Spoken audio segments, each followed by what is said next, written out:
The cell was quiet, too quiet. A buzzing light overhead flickered against the pale concrete walls, humming like a reminder that silence here was never complete. Elizabeth sat on the narrow bed, hands resting on her knees, eyes fixed on nothing. The sound of her own breathing was louder than the world outside.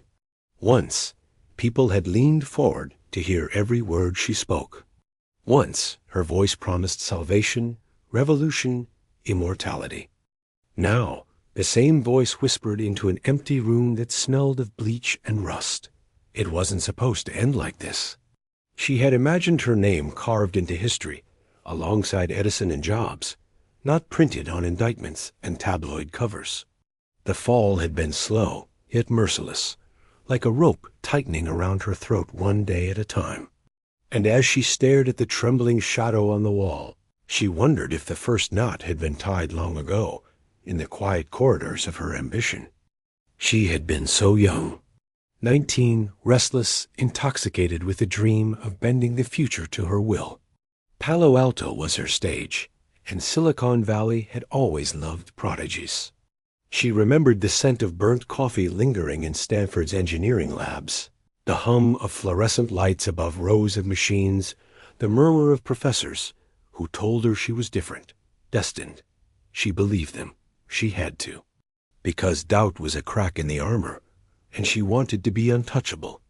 Why not me? She whispered back then, pacing her dorm room in the late hours of the night. Her notebook was filled with sketches, formulas, and words that looked more like mantras than science. Why not me?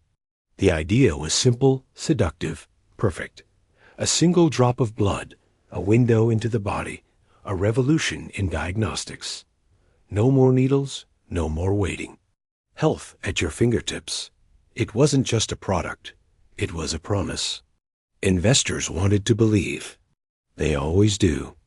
She had the eyes, the voice, the presence. The black turtlenecks weren't a fashion choice.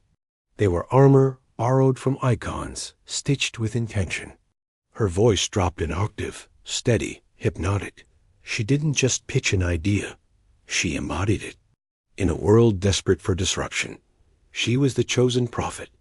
Money came first in waves, then in torrents. Tim Draper, the venture capital giant, family friends, old mentors, they poured millions into her dream. Soon, Walgreens and Safeway executives sat across glossy tables, nodding along, seduced by her unwavering gaze. Presidents and generals shook her hand. Henry Kissinger joined her board. Former secretaries of state leaned in to hear her speak. The world bent itself around her conviction. Theranos headquarters gleamed under the California sun like a temple to the future. White corridors, sterile and perfect, the kind of place where miracles should be born. Employees moved like disciples, but beneath the surface, whispers spread. Machines that failed, tests that lied, blood samples that refused to obey the dream. Engineers wrestled with circuitry and chemistry that refused to bow to her vision. The technology wasn't ready, but she couldn't allow that to be spoken. Failure was not an option. Failure was death. "You don't understand," she would say, her eyes locking on whoever dared question. "This is bigger than us. This is history." And with that, doubts dissolved into fear. Voices silenced themselves. Careers were chained to her vision. Silence bought loyalty, and loyalty bought time. But time was bleeding out faster than she admitted. The press adored her. Magazine covers lit her face with headlines that screamed the next Steve Jobs, the youngest female billionaire. She smiled into cameras, teeth glinting like blades, while inside, the walls of Theranos cracked. Patients received false results. Cancer where there was none. Health where disease had already taken root. Lives altered, decisions made, all based on the numbers printed by machines that weren't ready for truth. But Elizabeth's truth was different. To her, reality bent under the weight of belief. If you said something long enough, loud enough, didn't it become true? Didn't the world eventually obey? Silicon Valley had always rewarded audacity, had always worshipped those who promised the impossible. She wasn't lying, she told herself she was manifesting. Yet the shadows grew. Scientists quit, engineers left, disillusioned, voices trembling with the fear of legal threats that followed them out the door. But the empire was still standing, and the money was still flowing. Billions now. Valuations that soared past the clouds. The black-tinted glass of her office reflected a woman untouchable, a queen draped in certainty. But every queen faces a moment when the mask slips. The Wall Street Journal. October 2015. John Carrero's article hit like a blade across the temple of Theranos. Words on a page that burned hotter than fire. The technology didn't work. Results were unreliable. Patients misled. The spell cracked. Investors who once whispered reverence now demanded answers. Walgreens executives betrayed, threatened lawsuits. The FDA arrived with questions sharp as scalpels. Elizabeth's smile faltered, but only for a second. She went on television, eyes wide, voice firm, denying everything. "This is what happens when you work to change the world," she said. "First they think you're crazy, then they fight you, then you change the world." But the echo didn't land the same. Her armor had holes, and the blood was starting to show. Inside Theranos, panic spread like wildfire. Employees destroyed documents, shredded evidence, patched lies with more lies. But truth has a way of leaking through cracks, and every story suppressed became louder in the dark. Whistleblowers stepped forward. Carrero's pen cut deeper, one article after another. Soon the courts circled. Regulators stripped Theranos of its rights. The empire began to rot from the inside out. And Elizabeth held on. Her eyes still burned with belief. She spoke of redemption, of fixing the flaws, of a future still within reach. But the walls were closing in. Board members resigned. Investors sued. Patients cried out in courtrooms, their lives altered by numbers that never told the truth. The woman who once held the world in her hands now clutched only fragments of broken glass. The trial was her final stage. Cameras lined the courthouse steps. Reporters shouted her name. Once they had begged for her attention. Now they hunted her downfall. The courtroom air was heavy with silence, punctured only by the tapping of keys, the shuffle of papers, the sharp questions of prosecutors. Did you know the technology didn't work? Did you mislead investors? Did you put patients at risk? Elizabeth's voice, once unshakable, trembled, just slightly. But the tremor was enough to show the cracks in the illusion. The jury watched. The world watched. The prophet was human after all, convicted on multiple counts of fraud. The words echoed louder than applause ever had. She walked out of the courthouse that day, not as a visionary, but as a cautionary tale. And now she sat in silence, the prison light buzzing overhead, memories clawing at her. The sound of champagne glasses clinking in gala halls. The flash of cameras capturing her smile. The hum of servers in laboratories where machines failed in secret. All of it gone. In the silence, she whispered again. The same words that had once started it all. Why not me? But now the words tasted different. Bitter. Hollow. Her story was no longer one of ascension, but of ruin. Yet somewhere, deep inside, she still clung to a truth more dangerous than all the lies she had ever told. A truth that whispered through the darkness, like a serpent coiled in her chest. It wasn't over. The nights were the hardest. In prison, time stretched like an endless corridor. Hours became days. Days became seasons. And Elizabeth Holmes, once celebrated as the youngest self-made female billionaire, was reduced to inmate number, to footsteps echoing across linoleum floors, polished to a sterile shine. But the ghosts followed her here. They didn't need walls or freedom to find her. They lived in the silence between each heartbeat, in the voices of patients whose lives had been touched, warped, sometimes shattered by her invention. She would lie awake on the thin mattress, staring at the ceiling, listening to the muffled sobs of another prisoner down the hall, and imagine the beep of lab machines, the hiss of centrifuges, the smell of antiseptic. The lab had been her cathedral, and she its high priestess. Now all that remained were the rituals of survival. She had always believed she was chosen. From childhood, she dreamed in impossible scales, telling her family she would become a billionaire, that she would change the world. The world had listened for a time. They had handed her billions. They had crowned her a prophet of health, and she had worn that crown like it was fused to her skull. But power demands sacrifice, and Elizabeth had sacrificed truth.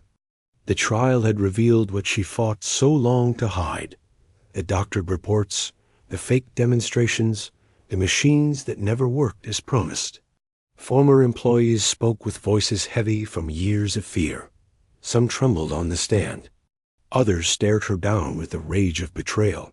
They described how test results had been manipulated, how numbers were cherry-picked, how patients were put at risk for the sake of image. Still, Elizabeth refused to break. Even as the evidence stacked higher than the walls around her, she clung to her own narrative. "I didn't mean to hurt anyone," she said, her voice almost pleading. "I believed we could do it, but belief cannot cure cancer. It cannot diagnose heart disease. It cannot replace truth." The verdict had fallen like a guillotine. Guilty. Each count of fraud and conspiracy carved another piece from the image she had built. She walked into prison, not as the disruptor of healthcare, but as a warning of what ambition without limits can destroy. Yet even now, in the fluorescent glow of confinement, she replayed the applause of investors, the headlines of magazines, the adoring questions of journalists. She replayed the way people looked at her, the way rooms hushed when she entered, as if she were something more than human. The fall had been catastrophic, but the memory of ascent was intoxicating. She knew the world still whispered her name, not with reverence, but with fascination. Elizabeth Holmes, the fraud, the fallen star, the face of deception. People dissected her story like a corpse, pulling apart the organs of her ambition to understand how it had lived and how it had died. Documentaries aired, podcasts whispered, books published. She had become a myth even as she lived, and myths never really die. One afternoon, as she sat in the yard, the sun dim behind layers of chain link and razor wire, she overheard other prisoners whispering about her. "That's the billionaire," one said. "The girl with the blood machines." They said it with awe, with mockery, with disbelief. And Elizabeth realized something. Even here, stripped of everything, her name still carried power. But power without freedom was a cruel joke. She thought often of the people who had once surrounded her. Sunny Balwani, her lover and second in command, now also condemned. The board members who had been her shield statesmen, generals, titans of industry, who vanished when the empire fell. The investors who had once begged for her time, now spitting lawsuits and hatred. She wondered if any of them thought of her now, in the cold of night, or if they had erased her as easily as deleting a file. Memory was all she had, and memory was merciless. She saw again the faces of patients who trusted her machines. A woman who believed she was free of disease, only to learn too late that the results had been false. A man told he had cancer when he didn't, forced into panic and treatment plans that scarred his life. Each memory was a blade, carving deeper into her silence, but she couldn't let herself feel it fully. If she did, the weight would crush her. So she clung to the same armor she always had: belief. "I was trying to help," she whispered to herself at night. "I was trying to save lives." But in the silence, another voice echoed back: "You were trying to save yourself." Years blurred together. The world outside moved on. Startups rose and fell. Billionaires were made and unmade. Silicon Valley birthed new prophets, new promises, new lies. Elizabeth remained in the shadows, a relic of a time when ambition was enough to build empires on quicksand. Sometimes she dreamed of the gala nights, the marble halls, the champagne bubbles, the smell of perfume and power. She dreamed of the cameras flashing, the sound of applause crashing against her like waves.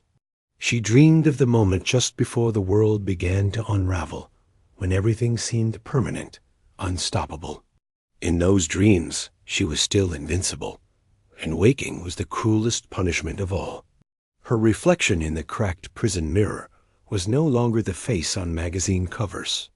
The black turtlenecks were gone. The voice that once hypnotized rooms now trembled in silence. She had wanted to be eternal. Instead, she had become a parable. One day, as she sat in the mess hall, a reporter's voice drifted from a small television mounted in the corner. The anchor was speaking about Theranos again, about the victims, the settlements, the aftermath. Elizabeth froze, her tray untouched. Even now, years later, the world still could not let her go. She realized then that her name would never escape the shadow of fraud. No matter how many years passed, no matter what life she tried to build after, she would always be the woman who promised miracles and delivered illusions. And perhaps, she thought, that was the truest immortality she could ever achieve. Not the immortality of science, but the immortality of infamy. At night, in the darkness of her cell, she sometimes imagined a future where she could tell her story differently, where she could convince the world she had been a visionary undone by timing, by betrayal, by forces beyond her control. She rehearsed the words, polished them like jewels, waiting for the day she might speak them into a camera once more. But the truth was heavier than any story. The truth was that she had crossed a line and could never return. Her empire was ashes. Her throne was a bunk bolted to concrete. Her subjects were memories, shadows, whispers. And yet, she still dreamed of redemption, of rebirth, of someday walking free under an open sky, her voice once again shaping the future. Because even in ruin, Elizabeth Holmes carried the same dangerous conviction that had once built an empire from air. She still believed, and belief is the most dangerous drug of all. The buzzing light above her flickered once, then steadied. She closed her eyes, hearing the echo of her own words, spoken long ago in another life when the world was still at her feet. Why not me? This time, a silence answered, and it did not let her go.